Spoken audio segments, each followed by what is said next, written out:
Hello everyone, welcome to this channel word trick with PR. मेरा नाम है प्रियंका और आज की वीडियो में हम डिस्कस करेंगे एडवांस वोकैब, साथ में इडियम्स एंड फ्रेजेस। तो इसलिए आप कंप्लीट वीडियो देखिएगा क्योंकि लास्ट में मैं इडियम्स एंड फ्रेजेस भी डिस्कस कर रही हूँ।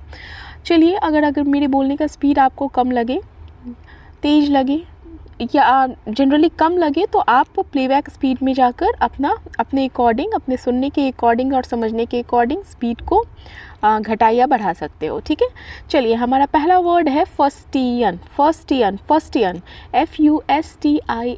फस्टियन जो होता है एक एडजेक्टिव वर्ड होता है। ठीक है, ये फस्टियन शब्द जो है उसको हम विशेषण तौर पे प्रयोग करेंगे।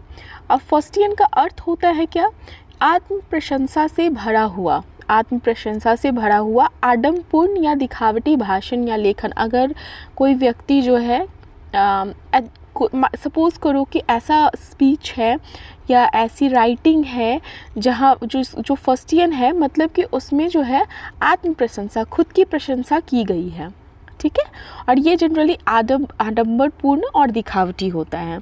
तो इस चीज़ को हम क्या बोलेंगे? फस्टियन, और विशेषण एडजेक्टिव तौर पे ये शब्द का प्रयोग होगा। इससे मिलता जुलता शब्द आप इंग्लिश में क्या बोल सकते हो? एरोगेंट। एरोगेंट का अर्थ होता है घमंडी एक तरह से। ठीक है, तो एरोगेंट व्यक्ति भी जो होते हैं ना, अपने आप को बहुत ही हाइप देते, मतलब कि मैं हूँ जो हूँ वाला चीज़, मैं हूँ सो हूँ, मेरे जैसा कोई नहीं, वैसा वाला वाइब्स देते हैं। तो वैसे व्यक्ति को हम एरोगेंट बोलते हैं। सेंटेंस में देखते हैं, the dialogue is poetic and occasionally slightly fustian. मतलब क्या है? डायलॉग का अर्थ होता है संवाद। तो जो डायलॉग है जो वो काव्यात्मक, मतलब पोएटिक है, और कभी कभी बीच बीच में थोड़ा थोड़ा आत्म प्रशंसा से भरा हुआ है। मतलब कि जो डायलॉग है, या आप कह सकते हो जैसे कि ऐसा स्पीच है या डायलॉग है जो आत्म प्रशंसा से भरा हुआ है। देखिए, इसको आप और भी कैसे यूज़ कर सकते हो, जैसे he has written a fustian speech, ऐसे भी आप बोल सकते हो। ठीक है, चलिए हमारा अगला वर्ड है फेमिन। फेमिन, ठीक है, FAMIN, फेमिन। फेमिन जो है संज्ञा है और इसका अर्थ होता है फैमिन, मतलब अकाल। अकाल क्या होता है? अकाल का अर्थ होता है कि वैसा जगह, वैसा सिचुएशन, वैसा टाइम जहाँ पे लोगों को खाने को और पीने को नहीं मिल रहा है। किसी क्षेत्र में लंबे समय तक भोजन की कमी से होने वाली मौत हो जाती है। मतलब जब अकाल पड़ता है ना, तो इतनी रिसोर्सेज, बेसिक रिसोर्सेज, फूड वगैरह की कमी हो जाती है कि लोग मरना शुरू कर देते हैं। तो उसको हम फैमिन बोलेंगे। ठीक है, और इससे मिलता जुलता शब्द क्या इंग्लिश में हो जाएगा? ड्राउट। ड्राउट का अर्थ होता है सूखा, लेकिन एक तरह से आप देखो तो वो फेमिन ही टाइप होता है। सूखा पड़ा मतलब खाने को नहीं है, पीने को नहीं है। ठीक है, तो लोगों की मौत भी हो सकती है। तो इससे सिमिलर मिलता जुलता शब्द डॉट। एग्जाम्पल में देखते हैं, there is a severe famine in many parts of Africa.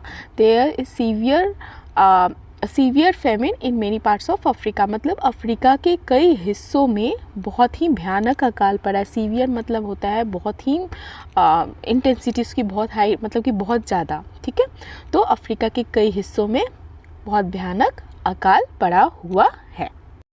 हमारा अगला शब्द है, अगला वर्ड है डिसटेस्ट। डिसटेस्ट, DISTASTE,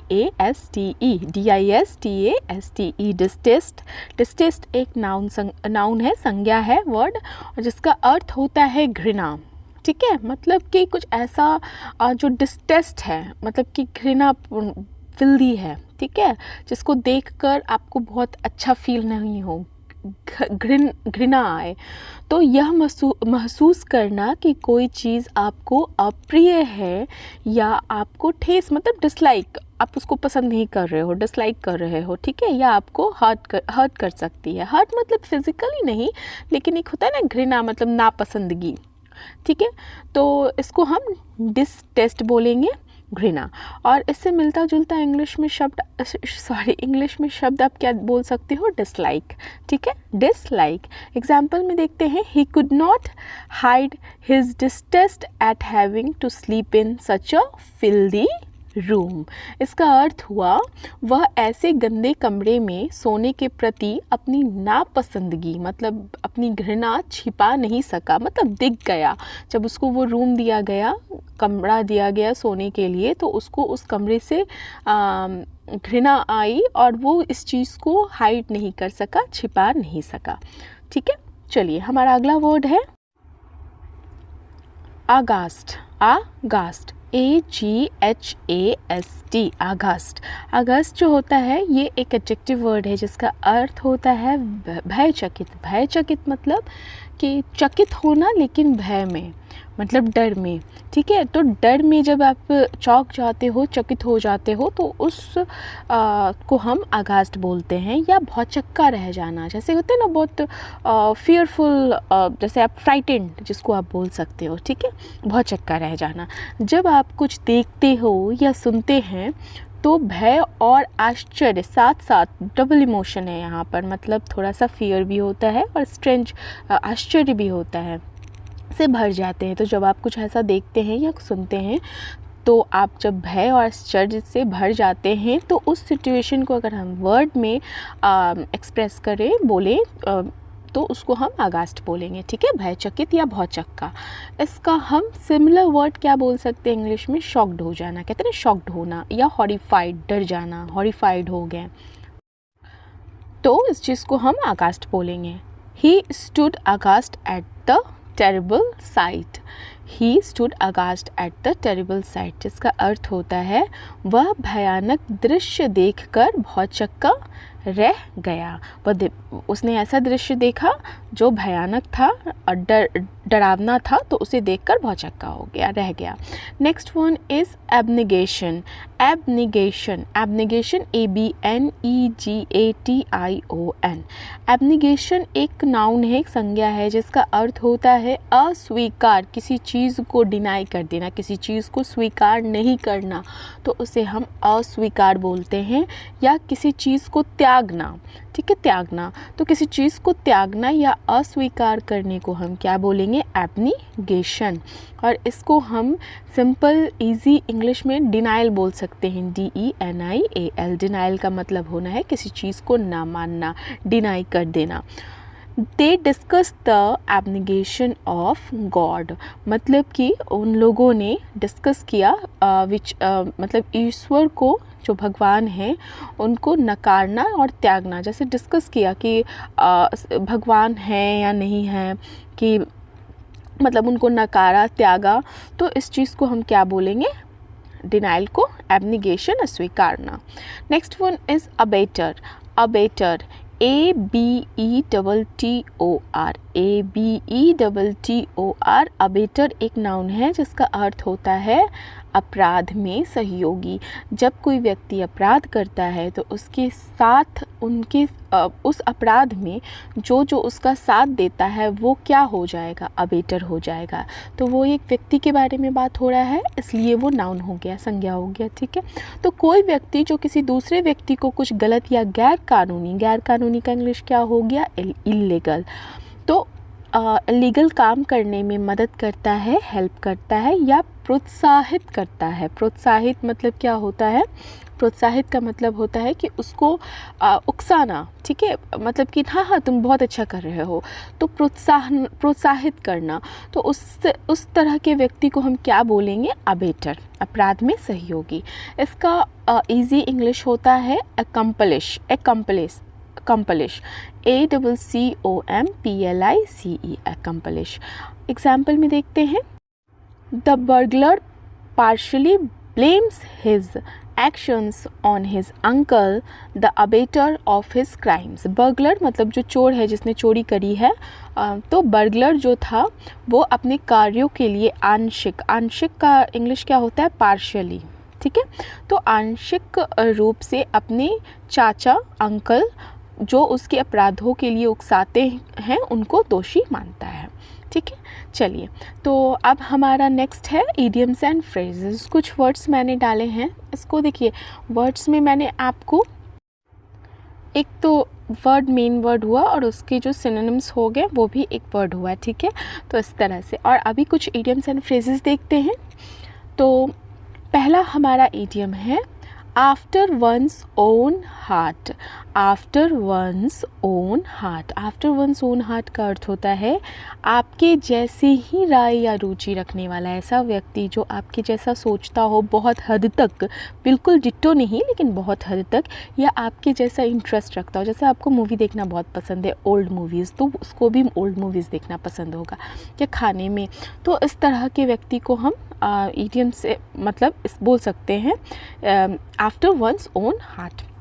एग्जाम्पल में देखते हैं कैसे हम सेंटेंस में इस इडियम को यूज़ करेंगे। So far as eating habits is concerned Mayank is after my own heart.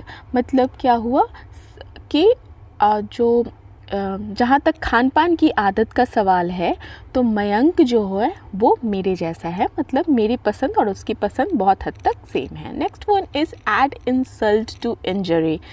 Add insult to injury. Add insult to injury का अर्थ होता है जले पर नमक छिड़कना। कहते हैं ना, किसी के साथ बुरा करा और उसके साथ और बुरा हो गया ऊपर से, तो क्या कहते हैं, एक तो वो जल गया, ऊपर से आप और उस पर नमक छिड़क दो, मतलब कि और उसे तकलीफ़, दुख, दर्द मिलेगा, तो उसको हम कहते हैं add insult to injury. Ramesh was dismissed from the job and it added insult to injury when an inquiry was set up against him. Ramesh को नौकरी से डिसमिस कर दिया गया, बर्खास्त कर दिया गया, और जब उसके खिलाफ जांच बैठाई गई तो यह उसके दुख पर नमक छिड़कने का काम किया। मतलब पहला दुख क्या था कि उसे जॉब से डिसमिस कर दिया गया, और उस दुख को बढ़ाने के लिए क्या किया गया कि उस पे जांच बैठा दी गई। तो मतलब कि दो गलत नेगेटिव चीज़ हो गया उसके साथ, ठीक है। तो उसको हम क्या कहेंगे कि उसके दुख पे वापस से, मतलब कि उसके जले पे नमक छिड़क दिया गया। अगला है हमारा add fuel to the fire. Add fuel to the fire idiom है जिसका अर्थ होता है भड़काना, स्थिति को बदतर बना देना। आप सिंपल लैंग्वेज में समझिए, सिंपल तरीके से समझिए, तो जब कहीं आग लगी रहती है, अगर वहाँ पे वापस से पेट्रोल या केरोसिन ऑयल डाल दिया जाए तो क्या आग भड़केगी ना। तो बस यही सेंस है add fuel to the fire, भड़काना, स्थिति को बदतर बना देना। जैसे कोई दो लोगों के बीच में अगर झगड़ा हो रहा है, लड़ाई हो रहा है, तो तीसरा आदमी आकर कुछ ऐसा बोल दे कि उन दोनों का झगड़ा कम होने या बंद होने की वजह और बढ़ जाए, तो वहाँ पर हम इस सिचुएशन को कहेंगे add fuel to the fire. अब इस चीज़ को हम, इस इडियम को हम कैसे सेंटेंस में यूज़ करते हैं वो देखते हैं। The workers were already dissatisfied with the management and the recent retrenchment of the some workers added fuel to the fire। इसका अर्थ हुआ कर्मचारी जो लोग थे, जो वर्कर्स थे, वो पहले से ही प्रबंधन मतलब मैनेजमेंट से असंतुष्ट थे, और हाल ही में कुछ कर्मचारियों की छटनी, जिसको हम इंग्लिश में रिट्रेंचमेंट बोलते हैं, तो जो कर्मचारियों की छटनी मतलब निकाला गया, हटाया गया, तो वो कार्य जो है ऊपर से आग में घी डालने का काम कर दिया। फाइन, चलिए हमारा अगला इडियम है act on the square. Act on the square. Act on the square का अर्थ होता है ईमानदारी पूर्वक काम करना। अक्सर आपको ऐसा देखने को मिलेगा जहाँ पे जनरली मोस्टली जहाँ पे स्क्वायर शब्द का प्रयोग हो रहा है ना इडियम में, वहाँ पर ईमानदारी से रिलेटेड होता है वो इडियम, ठीक है। तो एक्ट ऑन द स्क्वायर का अर्थ होता है ईमानदारी पूर्वक काम करना। एग्जाम्पल में सेंटेंस में देखते हैं कैसे यूज़ कर सकते हैं। He can always be trusted to act on the square. ईमानदारी पूर्वक काम करने के लिए उस पर हमेशा भरोसा किया जा सकता है। ही इज़ वेरी ईमानदार, ऑनेस्ट पर्सन एक तरह से। Next one is across the board. Across the board. Across the board का अर्थ है सभी को एक समान, जो कुछ भी मिला वो सभी को इक्वली मिला, ठीक है, समान, एक तरह, एक जैसा, तो सभी को एक समान को हम मीडियम में क्या बोलेंगे, अक्रॉस द बोर्ड।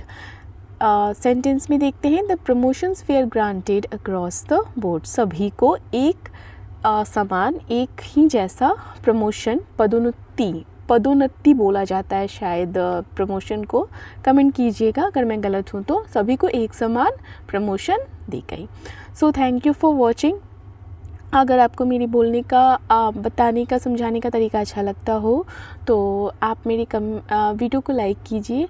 नए हैं मेरे चैनल पे तो सब्सक्राइब कीजिए। किसी तरह का अगर कोई प्रॉब्लम है तो प्लीज़ कमेंट कीजिए, कॉम्प्लीमेंट है तो कमेंट कीजिए। चलिए बाय।